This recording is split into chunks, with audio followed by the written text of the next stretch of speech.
निसर्गानं तुम्हाला ज्या ज्या गोष्टी दिलेल्या आहेत, देशी गाय आहे, कोंबडी खत आहे, शेणखत आहे, लेंडी खत आहे, हे जे निसर्गानं तुम्हाला करून दिले, निसर्गातनं हे तुम्हाला येतंय, नैसर्गिक क्रियेतून हे तुम्हाला येतंय, हे 100% माझ्या वैयक्तिक मी तयार केलेल्या औषधापेक्षाही 1000 पटीनं शक्तिशाली आहे.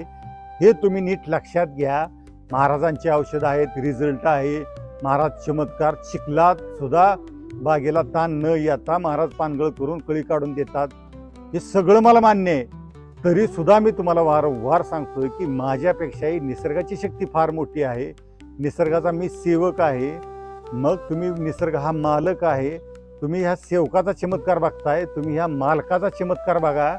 निसर्ग मालक आहे, ह्या मालकाचा चमत्कार बघा. तुम्हाला तो चमत्कार कधी बघायला मिळेल? ज्यावेळी त्या मालकाशी तुम्ही एकरूप होताल, त्या मालकाबरोबर तुमची मैत्री होईल, त्या मालकाबरोबर तुम्ही एकरूप झाल्यानंतर हे चमत्कार तुम्हाला पाहायला मिळतील.